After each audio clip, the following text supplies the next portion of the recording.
Welcome to Fasman Jones 5-minute reviews. Very interesting as an astrogation problem. Very interesting as an astrogation problem boosts the suspicious meter on Skeleton Crew. Kryiana Kratter takes the lead as KB, and she's the surprise of the show because she wasn't advertised as well as the others, as I've previously said.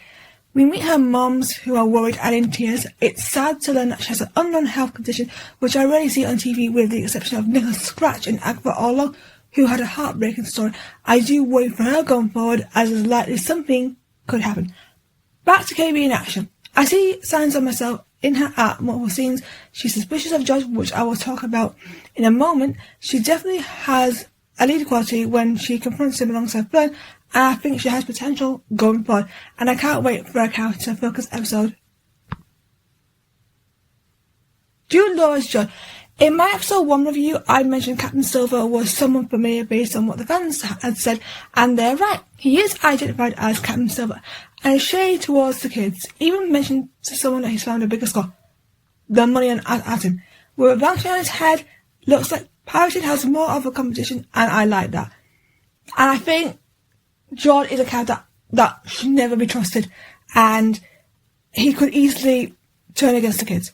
The parents being concerned is important, as some of my thoughts are changing, and could do so as Wendell is either worried or suspicious about what's going on. There is a theory that Wendell knows more, and he is a workaholic in my eyes. The mums want more answers than what they are getting, and I love that they're confronting this droid. There is a cameo from Alvin Molina, who played Benjar, who you might remember from the Spider-Man film series. Benjar knows John, and the fact that he's determined to recapture John to the brig shows that pirates can be after something, and it shows more to their loyalty to each other. Or maybe not, especially as Brutus puts a bounty on John's head, showing that he's determined to have John himself for all the betrayals. Kh'ymm, aka Kh'ymm, is definitely protecting the kids from George.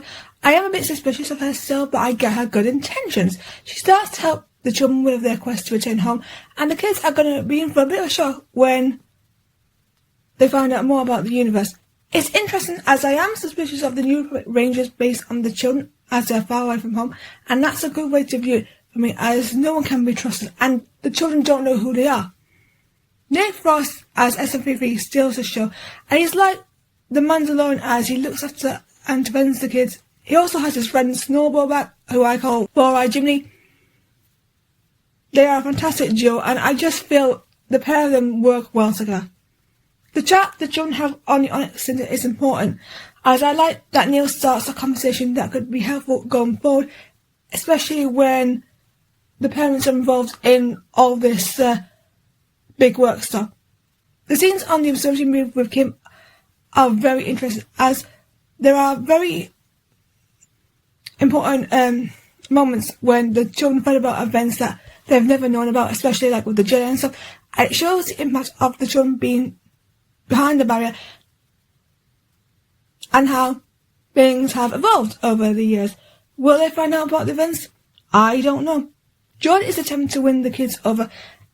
He is reluctantly persuaded to say SM33, and at the end he becomes partners with the kids when he reveals that they all need each other, and it's important for them to work together. And he needs the credits. The kids need to return home, so they will loosely agree on helping each other, and it's important to hint at an uneasy alliance as the series continues. The ending with the X-Wings and Fern and Wim in action with Neil partnership was screaming, and I can say the boy deserves a lot better than what he's getting. I can understand from my boy KB preparing for hyperspace and George communicating with the kids. It is a brilliant moment, and I still think it's one of the best endings out there. Skeleton Crew is delivering, and the Easter eggs keep coming, and each episode is a success. Can they make it last?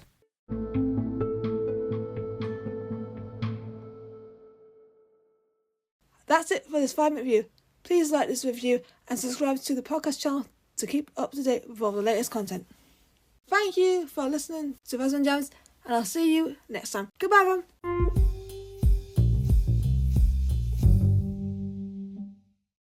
Thank you for listening to the podcast. Subscribe to Fasman Jones and stay tuned for